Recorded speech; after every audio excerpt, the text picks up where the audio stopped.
Havili Barrett. O le tau le lei. O kaunga whakamooni whakataha. O le tuku mahafu. O tuku e tau. Tuku e moe whaiata tau hemi. O mo wakai at peheni o kumau leo le lei ko toa pe. Kau whinau o mai kau Havili e pōi. Pēki mō tolu ke heko tui te mō tolu lahi o te bita ke hiwai ai himi koen, ke whaiaki ai tau tatau, pēr mo kai whita koen e pōi. Ni mangi au whangfuru e himi, mōkatako mea peilalo, lima whanoa e himi, ke whakasio mai, ki he kau malolo, o hawa tu ki he langi, fe e nā nofo. Ke whakasio mai, ki he kau malolo, o tu ki he langi,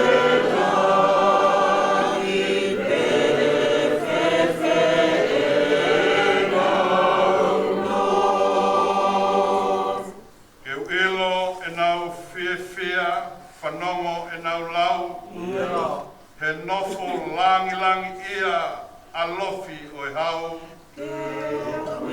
Wilo e nau fie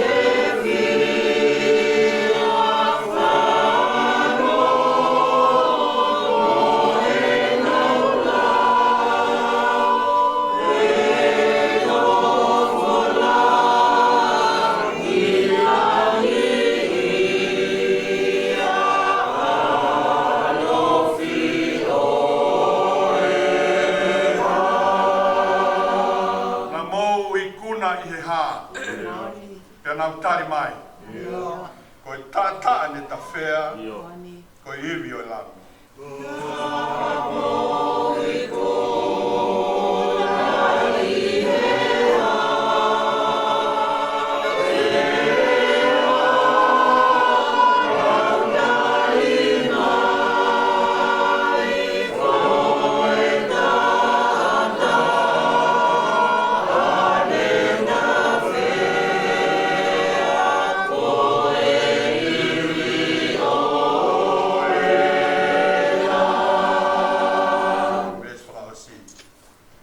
Whakamalo ki he eiki he tofa ho tau hala. O fou he o mama hene ke maua e pureanga.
Surely, goodness and mercy shall follow me always, all the days of my life, and I will dwell in the house of the Lord forever.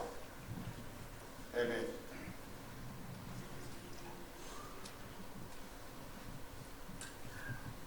Tabuke afio ai o tua mafi. Ai a hune afio I ho tau lotonga. O tua wa tamai, mai alo, mai lau maare maanua. Tawa tu e no iki. Mesiane kaho tu tawat. Tawatu ki he whahu e pōni. Pea e ku whakatawatu ki he whanau, pea mo e whakamakapuna ki whanau. Pea ko lawe peo ku whakaongo ai whakawhamiri e whokoeni. Ki ngahi tapa ke he pe i Tonga, Australia, tama Amerika, Hawaii, tama whoki a Fiji. Pe wai whakapapalahi au pita pita. Tapatu tangata whinau. Kama e kau holomua he atu ko tautai hoko. Api ko olo whangitani, te pehegi i reka lulu. Tapatu ke tongi. Makari wak whanga pe Muhammad Abule. Tapatu ki he whaifkau sea. Te wita makawina whinau. Whakafofa ahono tau walahe pōkoe.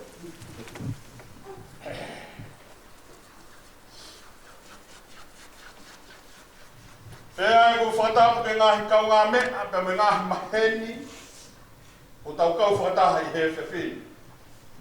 Ia e whakatapu makehe, ki he whae whita toka. Mere Mansiu, Ilaisani, Havili, Barrett.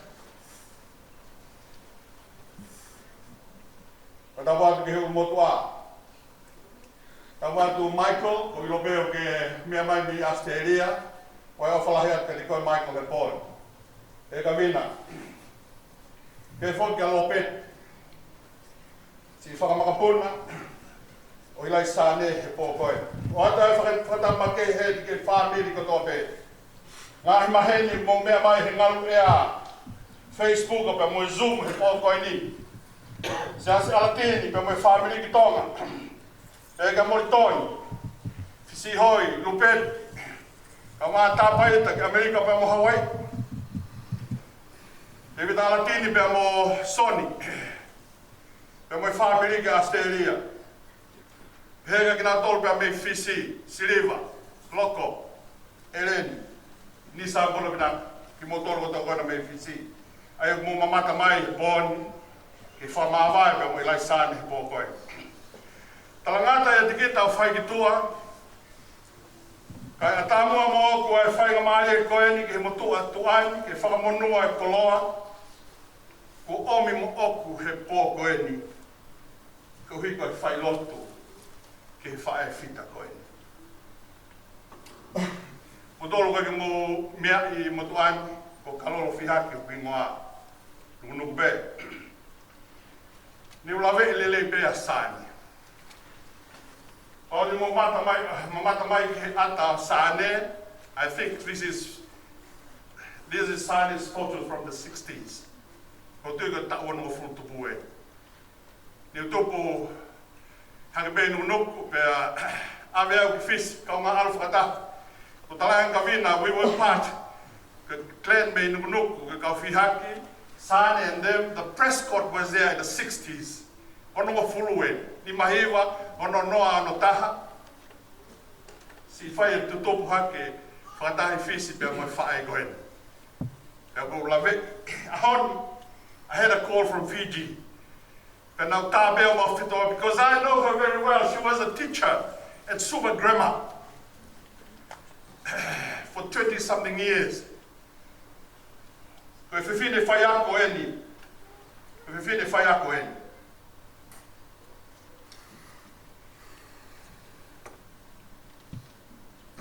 Tei mina ko mau e whai maare ko eni pa ko whai pe ki research age ki he hingo Ilaisani. Okay, there's two Ilaisani in the family. Na tu pe mua ke ki yako ki heni. Ilaisani, e ki pe mua ka tu ke ki whai pe mua ki tā siri ko eni. Whiwhiri ke pene mau me whai Ilaisani. Ka ko Ilaisani he whamiri he mau na e ua.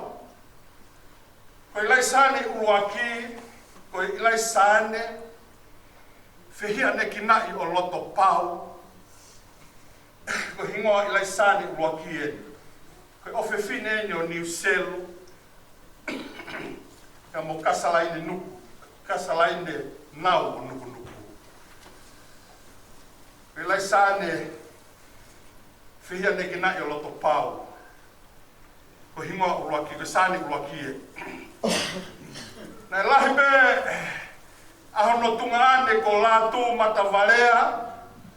Mutolu kona kumau mea e ko i kuia ni a David Asifa.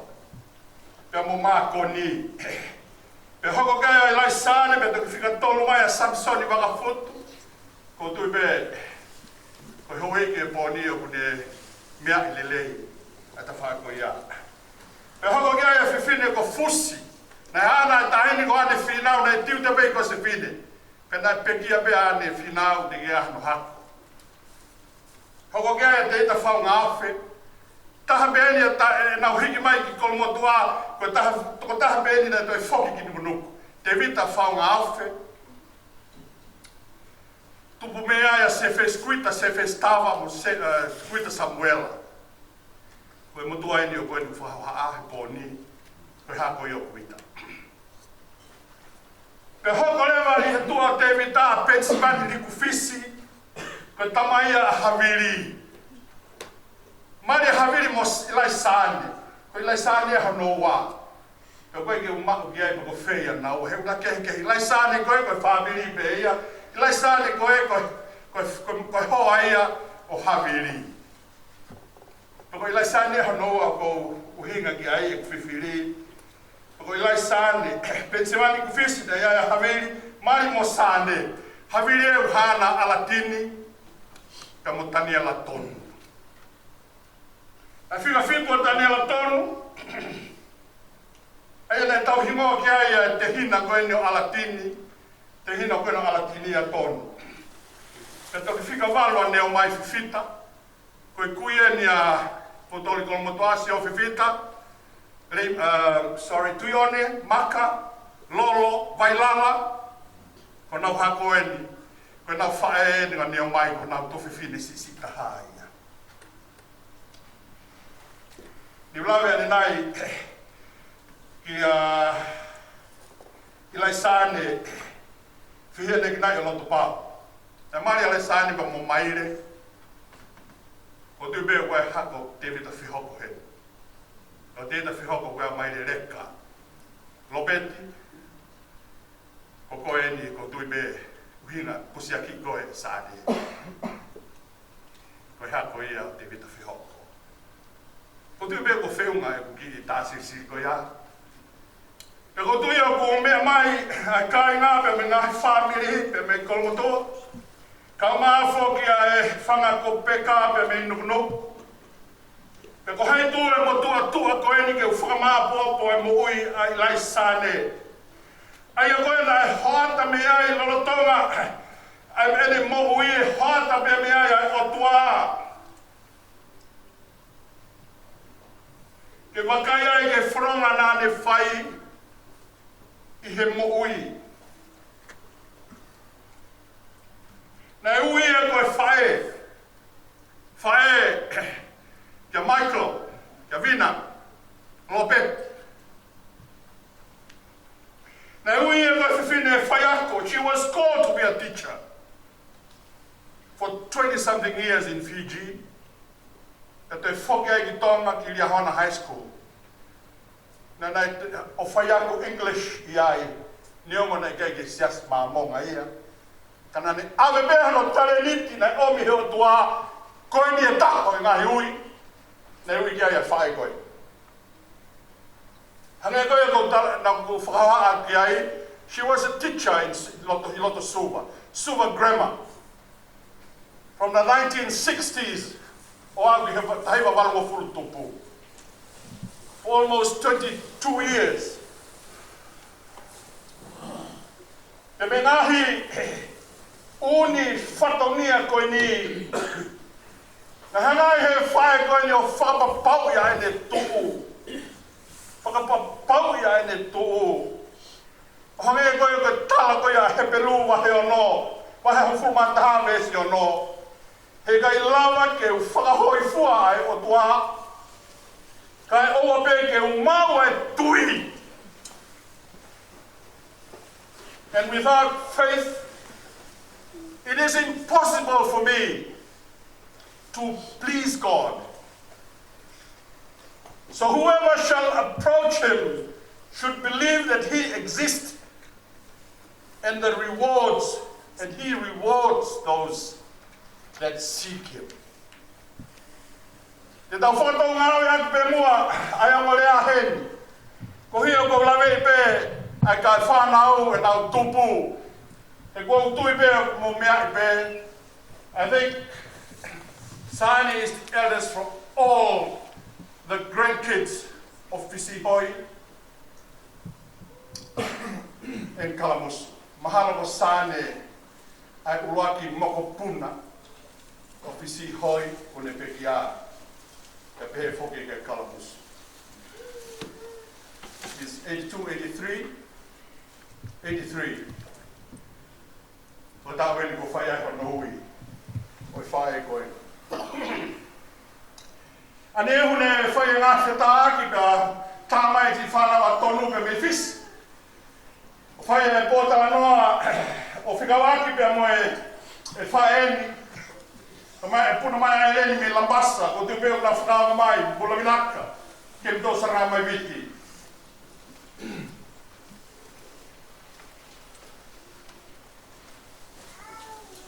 Tama eleni ko fefine pena tupu lotu.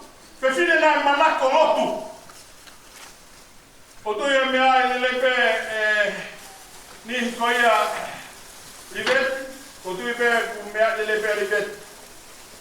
Tama ka mo benefício hana tamai fefine na moi lotu pe. Na tupu lotu pe fefine. Kapate mawo ki kolo ki moris. Motor na fisi mo la moris. Ko mau huma mea me shoppingi o hanga ki tahi o tau tuhenga ki sea ko ia ko roki mea pēr te whini ko ina e whai ko lotu.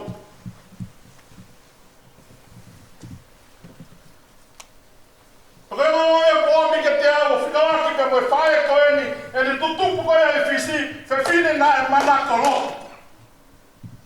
Ko tui ko pore ia e pō ko eni. Family. And for those of you who are listening from overseas, this is the challenge that this mother here has given us. A sister and a mother and a grandmother. She's challenging us. O tau manako lotu. Pe ku tau atu ngā peo kehe ke tau pāki ai. Ko ne tala loto eni. He kai lava, I can't please God unless I have faith in me. Ko no ina ia mea ko tuina ko whiria ia ki ves ko ni ki he amanaki ko ina nofo pe mo ia. Tupu lotu pe. Hare pe koe koe whakatapo o ki kai pūri ia. Koe huri ia ni ehi. Na nau tupu whenau manako lotu. He whine na tokanga ke lotu. Pe whine nai manako ke lotu.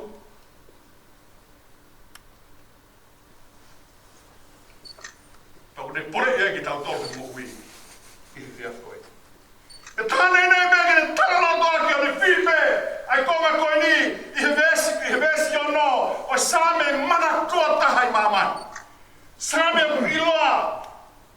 Ka hoku tauhia Sihova. Pea ne whakapa a pai ai e ne tono a hoko Sihova ko hono tauhi. Pea hawe e tau e walo furu tupu ne whronga mai i fisi. Hiki mai ki tonga. Kamata i tonga hiki ki fisi te whanki tonga. Hiki mai ki Nusilani. Pea ko hina e whiri ai a vesko ni. Tā e taupiri mai. Tā e taupiri mai ai ne alo o whā. Surely goodness and mercy will follow me. I o ngahi aho katoa. E koe ku nofo i he whare o Sihova. E whai peo loki ko. Talamai a ngea me ko hai o tai lata ko hai ea. E tai lata ka mau e nofo he whare o Sihova. Ko hai e tai lata he nofo he whare o Sihova. Pe koe ne pore eni o talamai. Michael, I know that you're listening. Ko hai e tai lata he nofo he whare o Sihova. Pe Pene whapapau e hana loto, ne o me ka whewhe tū te ka hiki takai holo ai, e tau piri mai ai ofa ai o tua. Mui, tau piri koe waka o, koe o whakata. Ka moi o tua, o au ki se te hiki pō koe, miho tau o tua.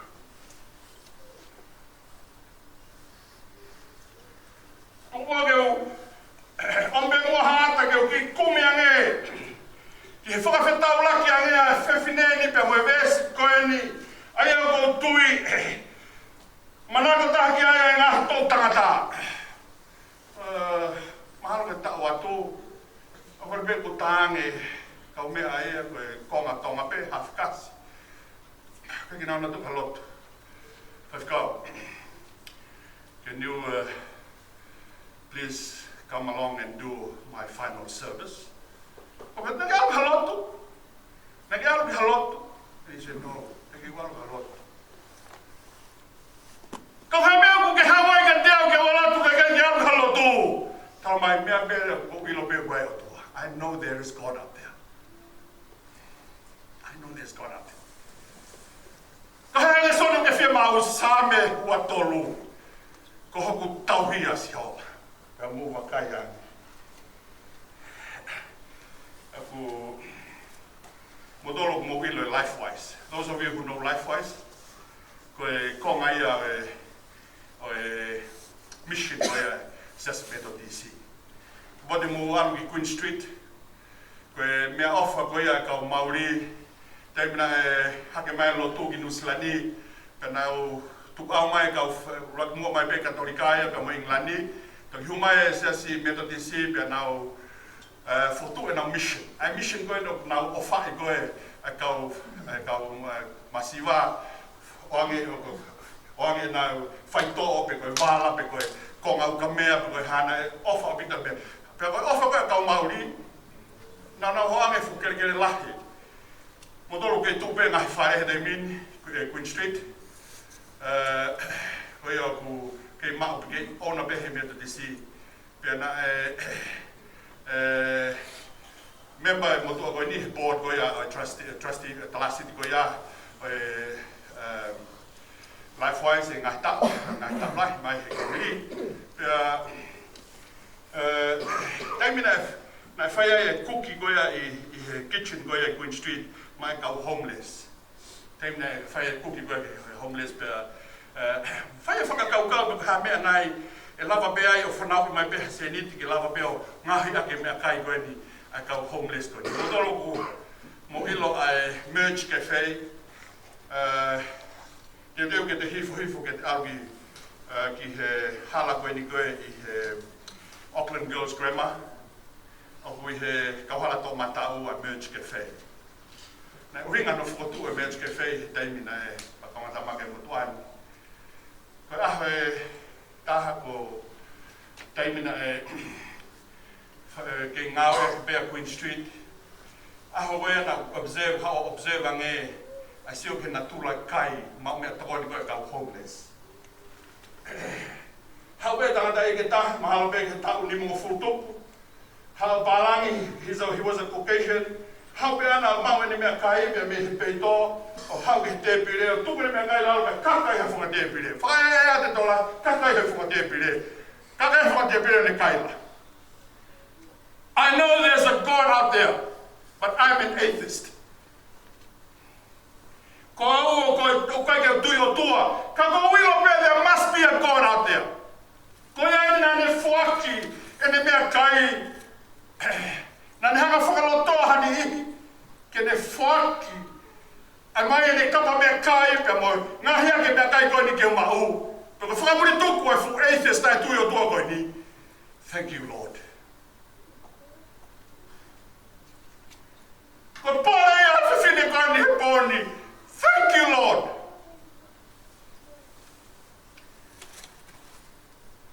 Nā kuna whema ko tui, pau whanala me ke amanaki. There is God. Koe amanaki. Koe whakatua merie. Koe gifte ni maau. Pea mau neo e tau nofo. He COVID-19. Aini wau tau whanonga ai. But that's what Christians do. Isn't it? We weep, but there is that hope out there that one day I will get the gift of eternal life. And this is what this loving mother strived for 83 years in her life.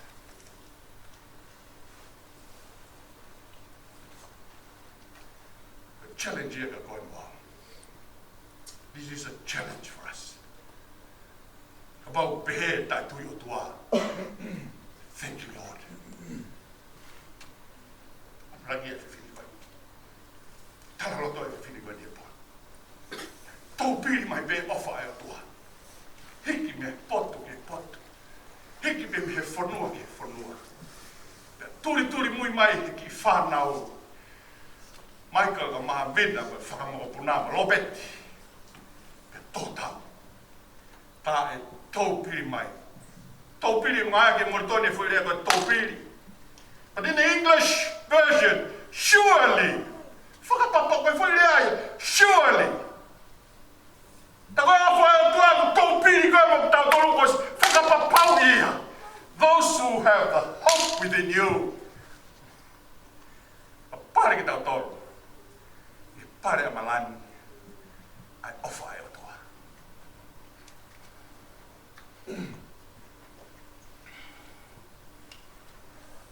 Whanonga mea e whewideni e whakatoa mirie. Me tāne nei be. Ke whai ai e ne whanonga. Neongo e i he terea o ku maluaki a mate. Kai kene manawahe ke kogi. He ko koe o tua o ku mawheo hi. Ko toko me moha kau ne whai hoku whakawhia mai e. Even though I walk the darkness valley, I fear no evil, for you are with me. Your rod and your staff, they comfort me. COVID-19, koe pole ka tautolo. Koe taimi koe hoko mai ai ka te tautolo e ngā whai ka taka koe ia. Koe more ai ofa anga o hange koe ia koe pōni. Ai more ai whae whita koe ni ka koe tōwhi whini mo tau loto ngā.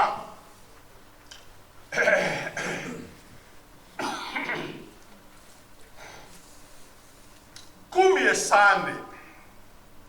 Ane kumi bea ne iloa. Ai tōpiri mai ai ofa ai o tua. Whakamāwai a kia pō koe ni. Ka mo Michael. Mo Vina. E he ki whaikau sia pe moi whāngiri. Hou e ki pe moi whahu e pō koe. E pōhiri! Ko tau whakatau kau koe ki he mate. Na ia hama mawhai o mate. O ku mana wahe e kia ia ki kaitoko lahi. Ka he hoko mai a sisu whamiri. Na neanga e sisu o laiki a mati. Pena te whola mai. Oua te mau loto mamahi mo mana wahe. Hange ko hakakai kehe. Ai kehe ko nia kuhinga. Kakai o kai tui. Kakai o kai ko hakau karistiane. Ka koe mo au koe karistiane. Hange ko kakai tui. O puia koe ai ta amaraki. Tau tana me. Ka wai ai whawhita. He ulahi anoa ai ta amaraki. Kohi koe ki tui nā ta mao. Mo amaraki o ku whonu i hata loto mo talau maari e. I he ki tui o kune awea ki taua. E ta mata i ai. Mai koloa mo mea ofa ai o tua. Tāne ene! Lono tonga pēa ne tala noa ko whai e tatau. Ke hiki. Tā koe koe tau nofo mau he whai o Sihova. Whamiri. Pe ku tatau ai pēhia. Kone hoko mai pēa taimi hiki. O hange ko tau tamatoko lahi ka hika. Koe ke hiki tai whia hiki. E si ate. Ka koe rā maari e ia komi e sāne ma tau tō. Awhi mai a. Eiki koe ni kou tatari whia tatari. He kou nofo pē kou hi o whamapawi kou kloto. Goodness and mercy.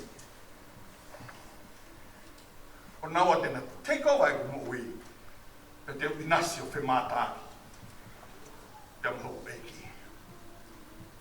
Michael, Vina and Lopeti and the grandkids. Your mother has challenged us today. Tatau be muno challenge hato e Karistiane. Kutau dolo kutau tangi be. But we cry with hope. Pe koe whehui pe whewho amanaki ke me ofa koe ai atua. Whewho amanaki ke me ofa ai atua. Ko hea mea whai ai amanaki mo whaatua meri e. Ko hea mea whai ai he amanaki e whai ke lahi o e mo ui. Whamerika mai kainga ofa katoa be. Na liriu e te wita he same koe ni a iri fia. Ki he tui bea mo e whala o tua. Laiki a mate. Hanga te wita liriu. Ai mana rahe koe ni. Ki he whala o tua bea mo e tui o tua. Nei kai mana mahea te wita e ke he mate. Nei unga mo whalala ki ai e tamau e koe ni. Whalala ki ai ki he o tua. Nei whalala e tui a te wita he o tua koe ai e tau I sipilelei.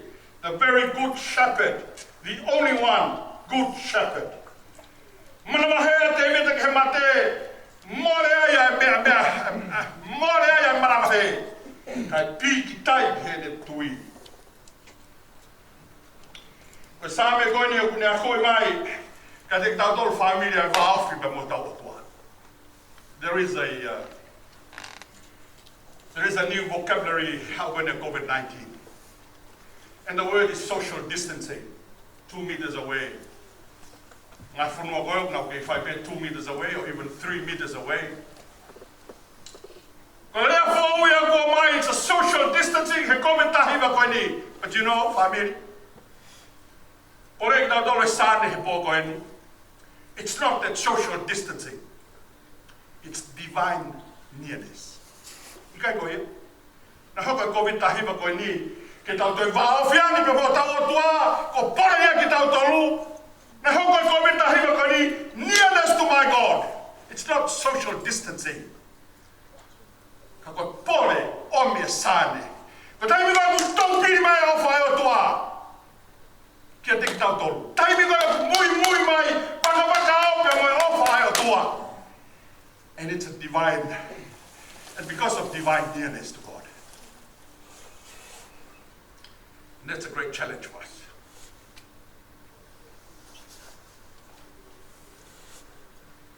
Whapapau ai tō piri mai ai ni alo wha, pe moe ne me si. Me ofa fungani ai o tua. Ne o wha meri pe koe hae tōnga. Whakapauri, no matter what the darkness of that belly. Peko hae tōnga, whakapauri tōa e tere a. Peko hae tōnga, o he manu wheka I he tere a. Peko hae tōnga, o he whii he loto tere a. Kamai sāne kona tokotoko ope mono a kau. Kuni whai o tau whakawhi. For all of us, COVID-19 and losing a friend and losing a mother like this, it's quite a challenging time for all of us. But you know what the shepherd is doing to us? He knows what is in that belly. He knows quite well because he was the one that made that belly. He knows quite well. But for you to get the peace and quiet, kia te koe, kia te tau tolu, kia tau maua e merino e o tua, pia koe mewhe tū le lei koe ia ku tawhe māmaari e mi ai, pia ku lano mata mo, lau muko muka hono wheitu u, koe o tua pia taha, o kune ilo awe ki tau tolu ki he. Koe whakatau mua, ki he potu le lei koe ki awe ki tau tolu ki ai. Koe ke pōri e mea te ia, tapu mo ia. He knows what is in that valley. He knows the bears and all the wild beasts in that valley. But why? Do you ever question yourself, why does God take us into that valley? Because God knows that if you go through that valley, There is a price for you on the other side of the mountain. The pastures are green, and the flows of the grace of God is for you. Ma'awi. Wow. Tāne nei ki tāloto te vita he vesi o no. Ngā eke fo ilea koe goodness I he pelu, pe une whakamatala ia ai adjective. Une whakamatala ia ai whakaofa-ofa. Ko ia. Whakaofa-ofa. Ai potu ko ia, o omi ki tau tolu e sāle ki tau porea ki tau tolu, koe ngana pehne whakaofa-ofa ka masani. Whakamahino ai whotunga ai o tuata ko ia. Ki whakafotu, kari whakahaaki ki he nesipi. I kai koe pe, kai mui mai ai ne mesi, o tua whakangalo mea e. Wakene toi mana tu, he doesn't remember your past. No. If you go through that valley, I've prepared the greener pasture for you on the other side of the valley. But before you go through there, I am your God. I'll take you to that valley and definitely I'll take you and shall give you the promise that he gave us. Oia ko tō pe tui pi ki taika te au. He kai o mino mate. Ka tene mo tamaita. Leisani, rest in peace. Mumu at, toka ai merino, tanga nonga ai o tua. Tunga ke maho watu. Whai ai a whanonga ki api. Ka ke mumu ai. Amen.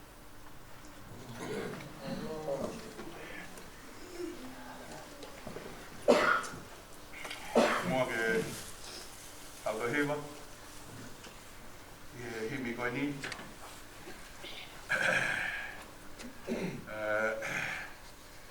Ko lawe atu e whaikau, ko mea hen, alo e mea mai whaikau. Tau himi mua he himi whangiau, whitunga furuma tolo himi. Whitu tolo himi. Ko tui be lawa le hei be ni koe ki himi. Whaingo fua, no, himi whakaloto lahi ka tiki tau tō. La hoklau maari e, niongo ai pouri e. Ha koe sisu hokloto. Ai aho ai.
pāpiri. A wufia ke o toa ngai kupu pika wa kotoa pe, o la veo pai ngai whailotu he ngahi potu kotoa pe o ngahi whuno ke kehe, ko e pōkoe, ko hui, ko e pekia. Renga tahi pa tau lotu, ke whai tāpok mai o toa. Si Michael, Wina, ka maa lope, ka pe fōki ki Papuna o Laisani. Raa, he anga tonu haa o hulu ko maupala. Hopo i ko maulau mahi.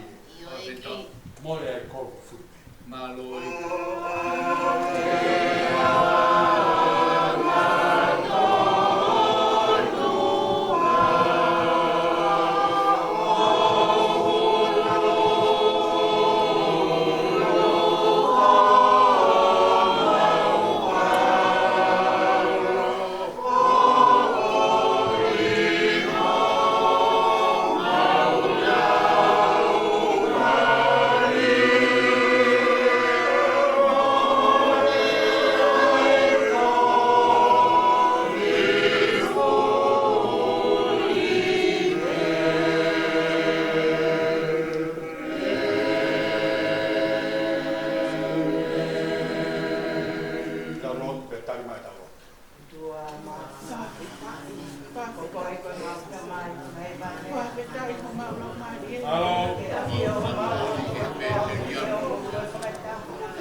tangata pe moe tau tangata.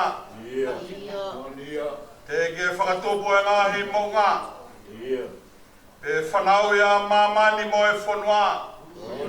I o talo mei mua o lau i kuonga. Koe otua bea e a Fiona. O kuke whakafoki tangata ki he fu mea mai vai. Mea ke pehe hako o a tama. Foki mai. Koe whakakoloa ia e o tua o e pō koen.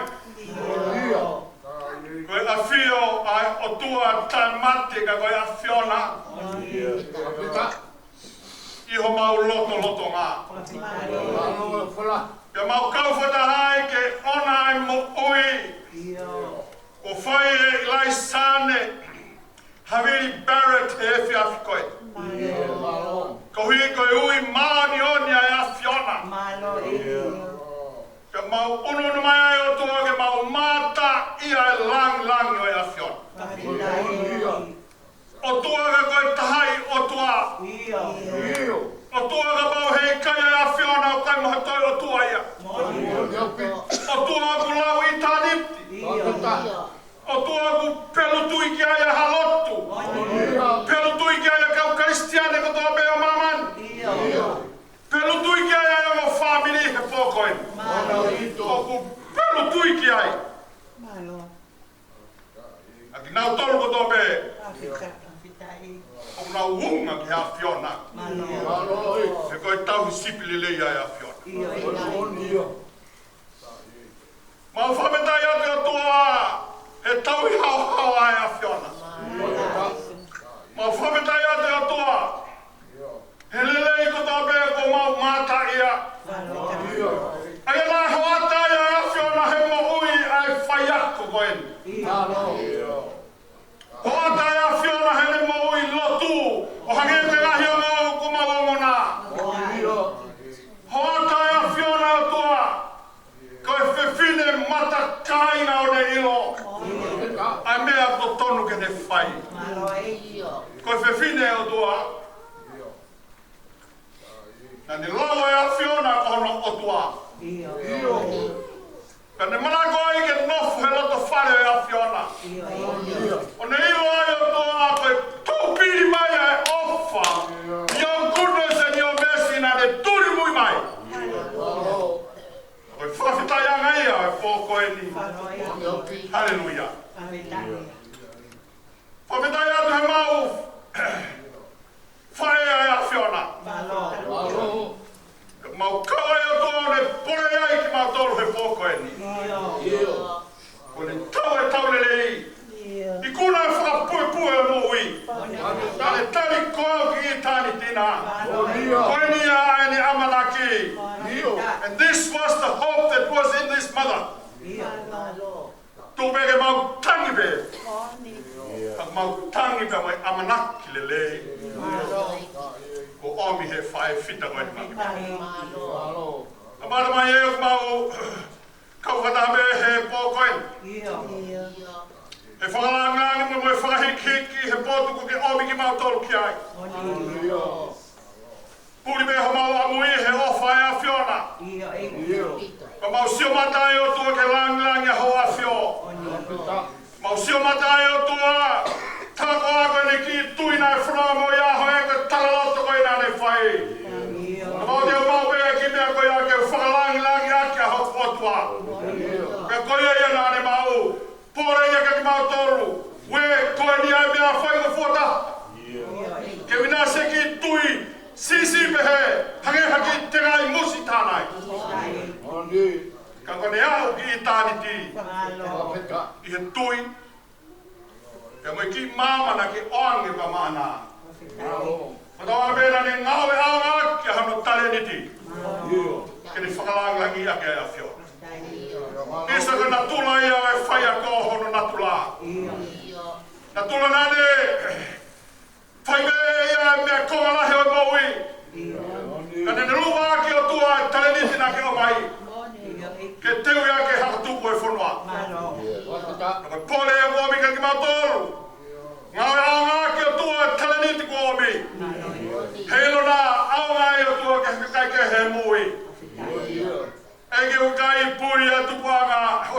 koe. Koe huri me o tua. O kau helo na nau maraka lotu. Kana nau whanoa me moi maui o nau piki tai ai.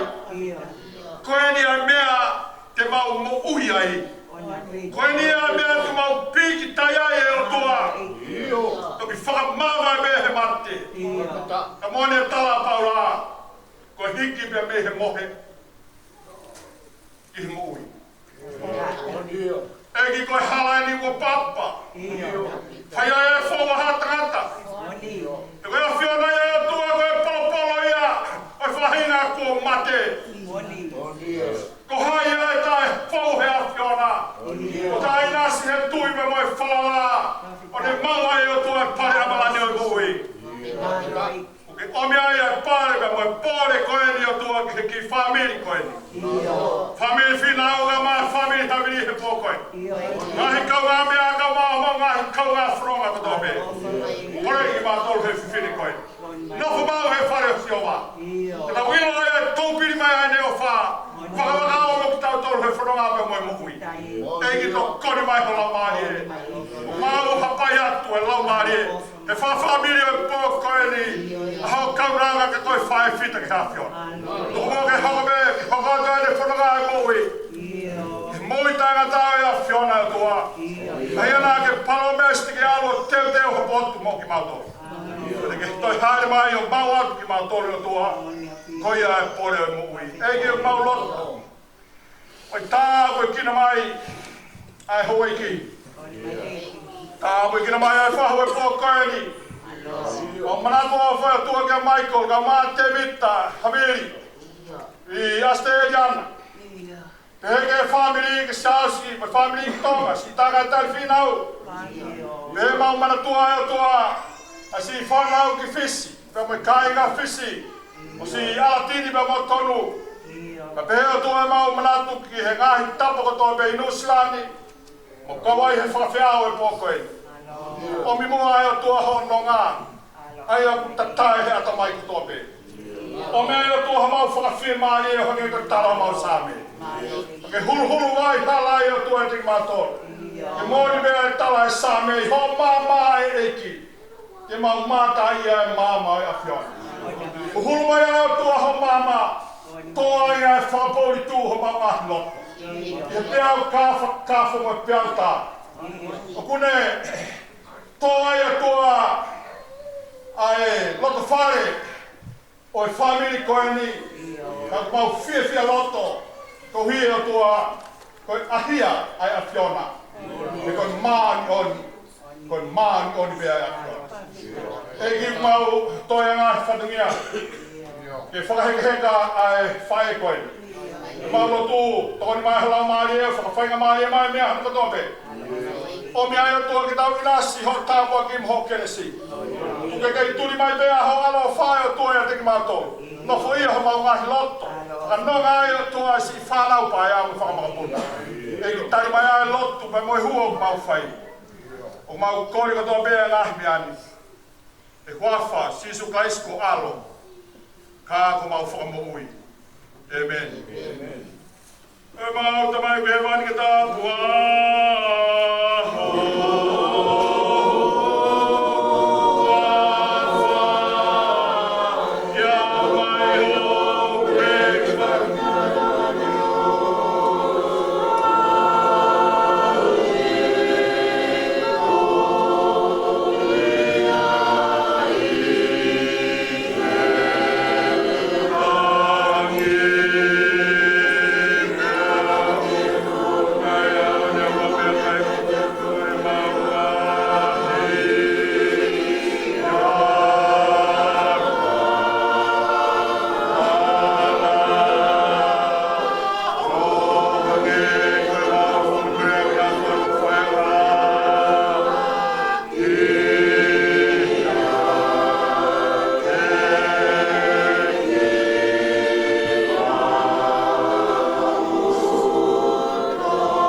tawi ko si supplies o whae toa pe moe whio he lau mari maunion no foi a alo wha pe moho meri no ho mau loto ngani o na hiki ai whai beo tai ngata. Amen.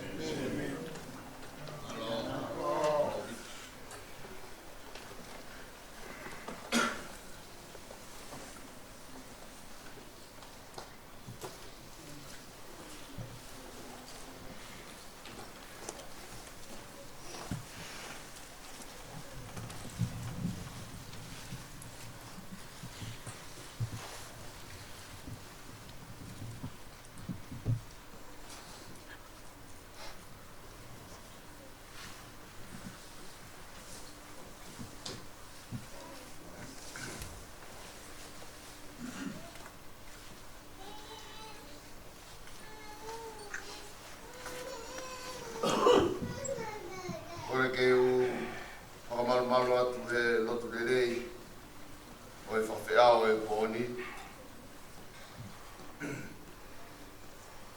O tapa ki he raini ho e ki. Pē whakataki e whaiwhikau. Pē ke ngahi pare tupu ai lotu kui he unau mea mai. Tau a whia e pōni. Whawhiao e pekia. He ku whatau mawahi, e taini whahu. Malo e te kātaki. Whatau atu e pekia, ka sāni. Ate ku whatau makehi. Ngahi lunga whare amata apure. Whatau lot ko tope. Ngai ku whikau ake o siasi. Ngai whunga waka o tau iai. O whamare pe whakapotla o whai. Ngai ke au hata. Toki omana pe apsiani aneu. Ia tupu ai e whakapotla o whai. Tō pe o whakakato ai whatungia. I ngahi kuwhikau aku e whamiri. Koe mutu au whao a. A mau puna o pili. Whihoko me kolongo. Whanau pe ke ngahi whamatala e whaiwhikau whakau aku e ngai kuku e whamiri. Nau tupu ake pe e whamiri e whae. Ka nā ilo na kosi whataulak pepe a mo alatiri. Deki a tonu.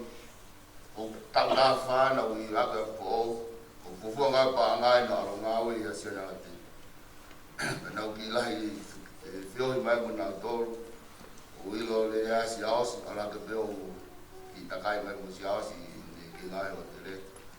Mo i talangi koe nea e kutu. O peke tuku neo e usio ke si ka o tu o fai whatongia, o kakato e whatongia e whamiri, na whamire peo pa au. Koe whamaro, whai whikau, peke kai ngā lotu. Maro mua e tuhuru, lere o whai, tawe manua e whamiri. Neo ngā e pulonga kua tō e whamiri.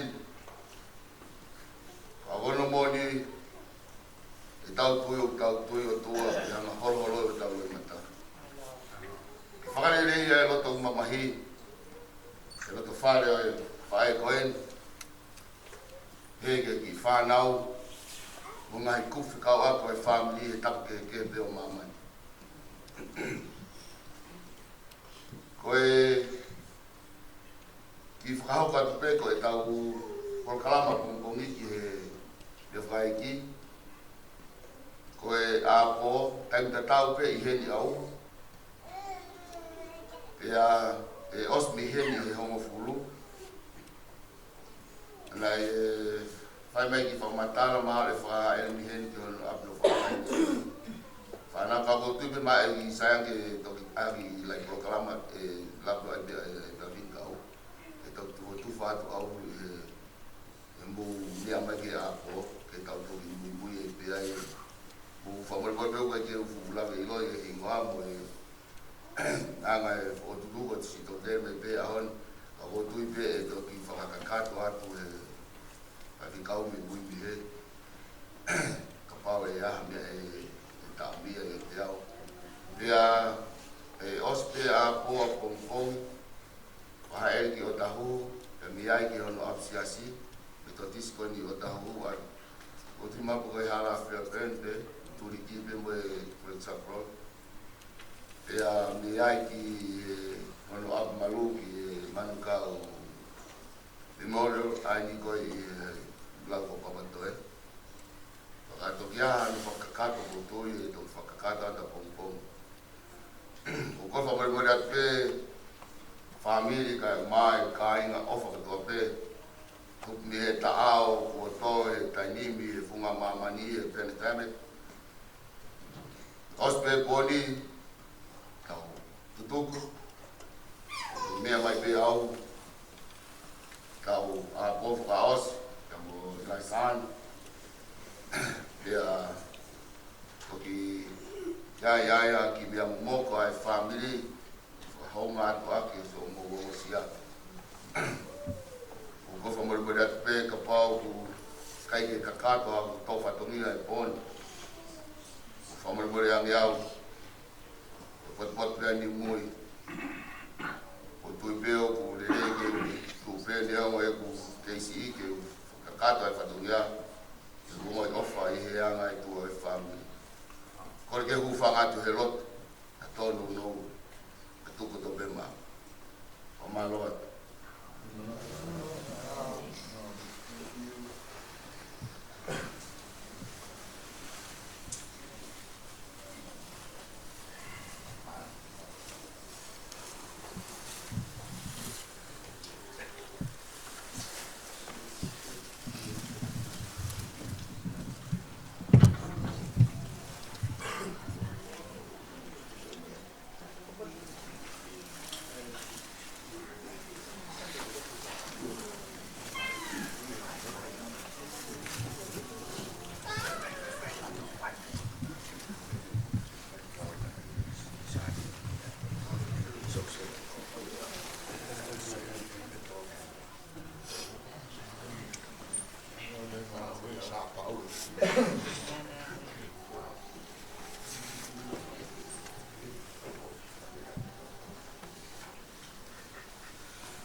Ana uiai ka atoa pekina tolu I whina.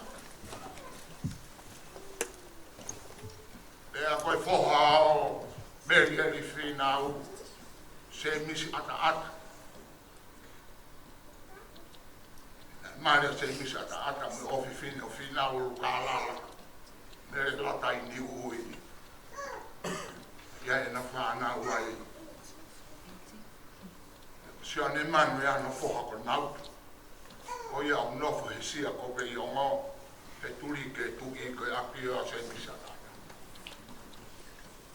Meri whinau. O ia na ne hanga o tokanga ia e wā hau me e ua. O mari ki whasmu e ahi. O meri koe whinau. Aia koe tuunga lere whinau. Kau tangata mata I tohe me kau tangata poto. Wahinga whitupe. O meri whinau koe taha ia e kau whaifekau atu pou roaki. Whakatō siastonga tau a kāna. Ni hoko ai koe whaifekau. E siasi. E ngā au e whakamāu. Meri whinau. E hoko e tui lahi e whaihia. E ne beheang ki ai. Meri. E hame a ta ofi ake whaihia a tonga. Talang e meri whinau. Tā. Tā e hia. A biai ha hia. E au mai o tā. Os na tu whikau ki alo ngā aue.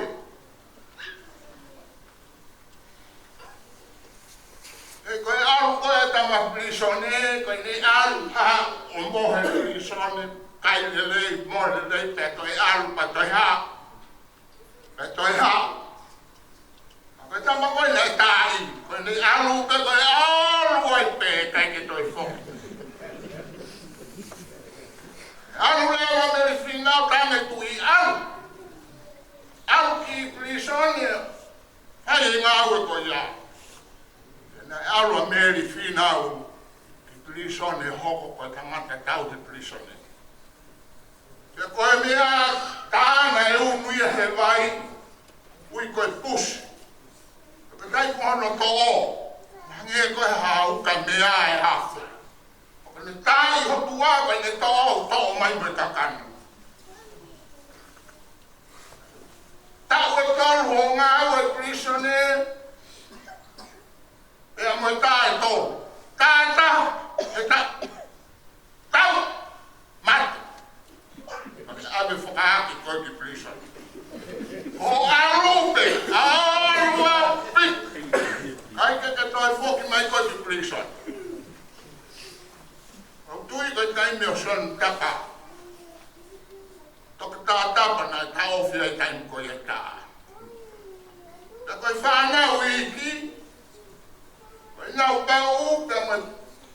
Na mai futa marine. Tu pehe sia ko pe yongo ofi sayone. O tā I mai e tamarine, tā I ake kaurika. Pane alu pete ki toi muma I eki tau. Koe meri whinau ia. Koe ta whaki ia e. Whae ia e tahine. Ko alatini, tamai ia e tahine. Nai wai ngā kapulu ia mai tamai a aku ko tangata ko visa. Tangata fuhu ia, oi hau ia o tonga, na ne fuhu I mosoa kai, ai hau o tonga. Pena hau a visa, na sia stonga visa ia. Kai hopo, whakailo, areste nipe a mamahi ai ia, foki mai a uesiliana. Nani hau ki Sayone, o tae whawhanga Sayone, koe toki hau iha taha ke o toko e whawhangu me kolo motu. Koe whawhangu koe nai taha koe Sayone, koe whawhangu pe ia kolo motu. Hei hataha ia me whitu, toki tō, Ha o visa me. Baba hoko ko e tau yo saione. Te tai mo amanaki tau hongo furu. E ne tau hi whawhango saione. E tahi ne koe ne tamaina na wainga whataha na ue mo visa. Na o alu ki fisa wainga ai o alatini na e hafe. O visa ne alu a kapulu pia fu. Koe mea e ako. Koe tahi le kan kosani. O vaksani. Mau tupu whakataha pe mau tolu. He mau nofo mau tolu i sia. Koe ne hake mai mar me sia. Nofo nau tohe tua sia. Koe nofo ame tua sia. Koe ne hake mai he sia. Koe hifu mai. O mau whakasi oho koe tahi ne whakafu. Koe ne hau mai ne aru o mau tuko whakasi oho. Koe kauta matuko niua. Koe kauta maataki. Koe kauta matangata katoana. Koe rogo sino e saani aru. Na koe hao tangata e ki. Ka koe fōu me tangata e ki. Pene tahai hataha te taule. Alatini. Newa ki reka alatini ka koe tuki. Mama heni le re pe mosa. Mai ko au nei taki sai tu akoa. La he pau. E ui au ke alu ke o Solomone. Mai ngā au e whalotu i kakai. E ni kai ataha i e seas whaimilani. E alu ki Solomone. I he ako mai whakalotu i kakai. Ko au. Pe koe ke ataha i e ke mo oi mei Solomone. Ni e ono o fulu ke ahon na oska atoa. He pekia. O koe au pe kimo. O hi koe mare ria koe ne huhu koe. Ke toi mo oi koe. Malo. Hea e tangata toke tāna ni tau mai ka te au. Ho fui a kau e. Kona e kona. Ka fui a kau mare. Kai mo inu. Ke aho katoa. E o whoki mai ki tonga ngā ue te mo Bishop Harapua. Ngā ue mo Amanaki Havea. O tangata ngā ue ko Fred Moni. Maua na manofu ki kolo. Nofo e ai Saione, nofo a mi Sa Paulo. Ma ke mo ui pe mo Fred. Ma fe au pe ko hai e lolo e mo. Hoko e manamu tere ti fish. Pe o ngā au e pe i tonga, hoko e mau pi sope fo ona e ui mi hapoa pa ni ui ki u alki fisi. I he tahiwa fitu o hiki fisi. I aia sāni. Toi whetau laku mo sāni. Minga tatau ai pe pao kofe tahi mo sāni. Aroa ko au kai whaitrekau ka malo ne mau fini motua. Oko koe wai, koe kore peke ei. Ane koe marana kai ki mea kotoa pe ko si su, kore hamari, ke o mai hamari le rei hangi ko kai. Alas ke pisi, ka Hawaii ki asa, nau kohu au ki Amerika sa. Koe fine foto. E o aroa tu hangi koe mea e whaifekau. E hau foto. Pohalahi au una e whaere i tonga he ono hiwa. Stephen i loa tui nea. E o aru ki he kore ki hea ko o aru atu ko sāni ki ngā ure. He api ako ko ia grammar school. He hure wa Stephen pai ako ko sāni na nea ko i kawa. He kai te masiko ia ho pe ka sāni. Tamā me kute fitu. Pe a poto. Pe a Acapulco. Pe a Novo Spain e tu masi. Pe pe taim ko toa be ma fe loko sa. Iko ne fe ui. Pe tamasi ko Steven. O fe e tamasi. O tari ki ai. O mui pe ka poto. Alu e tu ki loko. Pea nofo Spain na alo wa inga ka pulu i Spain molong i tau ko ia i zivan no. Tai wewe no. Pea taha hiwa walu hiwa o hiki mai au ki musika. E no pea sahane i krisi. Ia whanonga tu ko hiki tau. O hiki. Hono mari ko tangata talavo na mau e pehi ka fito. Ori Trinity. Kai na hija sani ki tonga. Na ne hau ia o mausiasi. E na e hoko rewa sani ko tau hia. E kau whewhine o Sāpaula. Asi kono Sāpaula ko whewhine. Ko kauri. Asi konia e whewhine. Nā ne tarana ki ia ka kai whiwhine o tonga. Ai kau talavou o tonga.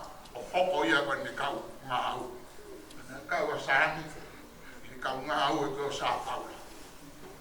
Nā koe peki a koe na sāni. Ni hao koe ni hini. Nā kai te mawhiro ake. Ka kono foha. Ko loho pet. Aluange mau pet ki apsiasi. Ko ia nā ni whai aluange.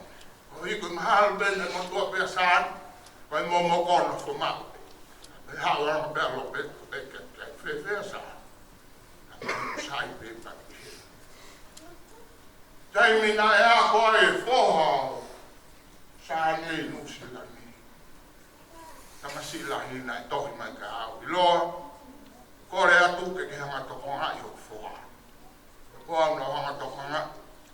Ia mo whai ni a ko ki korisna i ai ki make sure ose ni a ko pe hu ki university o ia mana e mea ki ai whai whikau.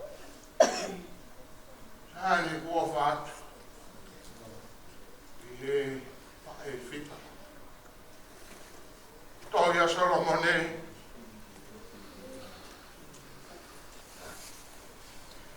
hiko Solomone ko e poto laulota. Pe koe whae a Solomone. Ani kore ki he ne tamai ki a David. David. O kore atu ka te koe ko hoko whoha. Ke hoko koe tuki o Israel. Koe uhi nei e ngahi whoha i a David ana nau. Matao tao nau tolu pe nau talavou anu. Kai si pe a David. Kore ai whewhine ki a David a ke tamai tō. Kore atu hoku whoha. Ke ni hoko atu. Hoko ngā koe. Hanga rewa i Solomone. Whanofa. E David a whanofa Solomone koe tui o Israel. Maua ai. Israel. Whakatu e David a kolomua. Ani ui ko Jerusalem. Foha koe nina ane tohi koe ni. E ulau atu koe tohi e ni a taani. Ea koe tohi mi at bisope. E koe kau whai kau sias whaina ni. Kai ke ilo i a kau whai kau ko amanaki tui tawaki kuhen. O kai ke ilo a tahaia. Pe kia saani ko a keko ilo i ko hili. Lere kono api o takai holo, kai ke wile ai api. Pea ko hau whao sia ko pete u arua au. Kau toki hawa pongpongi o kume. Pea whao o kutua sai e tu. Koi whoki mai me ngā ue u ka ke aha mea. Lere ia ki o mai. O ta alo mai ke au ka peto pa whea api. Mai o unawi o nei hanga. Pai atua e mai lotu. Hey! Matoki a umai. A good wife who can farm. She is far more precious than the jewels. Her heart for her husband is trusted, and will have no left again. She does him good and not harm all the days of her life. She opened her hand to the poor and reached out her hands to the needy. Strength and dignity are her cloth, and she laughed in the time of coming. She opened her mouth with wisdom. Mon lawe vai. Fina pot. Fa e pot. Fa ya. Na mausio pe ai saioni me tanga bene tu ko a o ni alu. Lau tohio saioni. No tau saioni. Teaching her of kindness in her tongues, she looked well the way of her household. He does not eat the bread of idleness. Her children raise, call her blessed. Her husband also raised her. Many women done excellently, but you are surpassed them. Charming and deceitful and beauty are vain. The woman who fears the Lord is praised. Amen. Give her the fruit of her hands, and let her works and praise in the king. Tohia Solomone, ngai fae, malo e fai fatungia na tau hi whanau. Toki osa no tapu ni, a New Zealand, ke tapu ke tau whi alu atu. Ilo pe eia tai me mate ai. Ke mate puhene whai whekau pure o Kalani. Ke mate puhene whai whekau, pea mate ko puhene, ke whai hana malanga. Aki lau tōna lau mate he aho ko ia na tapu ni e New Zealand. Kai nge on fua ke whai pupu. Mana tu, e kuina ne tala mai ka te au. Tō e maha ki whaka au hai tonga nai whiu whei ngai ke tanu me tanga tai nau. Mea maari e, ko ia na ne whakahifo mo whakaheka na ka. Fo I waka tōru te whāngai tau ai. Nā ne kore ki he kau waka ki nau hifo mai, o tanu e mate I tonga. E toki whakahino pe e ia ki whāmiri, toko ni mai, toko ono, toko mufuru, tani whakatau. Lui kai leo ake no tanu. Malo e ngau e Prime Minister ta off, vai tau tolu. Ke ua te tau kau ki maha ki whakau ka lai. Malo a, whai whikau pure, e veta whinau. Pea mo sekaritari sesu katahataha hono, whakatukutu e polokalama me whakatukutu atu hono awe hore ngai umea ki tau kāinga ki tata atu. Oi, nāwa mei whiwhi. Pea kono hingoa o mere. Ulaki hingoa ia. Mere marusiu, ilai san bere. Kala noa ka mere whahingoa. Uhi koe ngā mātua, koe ngā mātua lot. Pea ko mere koe whae ia sisu, nā whakahingoa e na tāhine. Kia mere, ko mere a sisu. Hae angelo kia mere tange mere, te whanau I tangu. Pea ui hono hua whako Immanuel. Ko Immanuel a koe o tua ia te taptoro. Tāpuni a kia, ofa ke hoko ata sisu, o nofo mo ki tapto. Te uhiwa I atu, te osi ia, te au tatawa. Koe hua wha, koe Immanuel, koe eiki ia ke tapto.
Son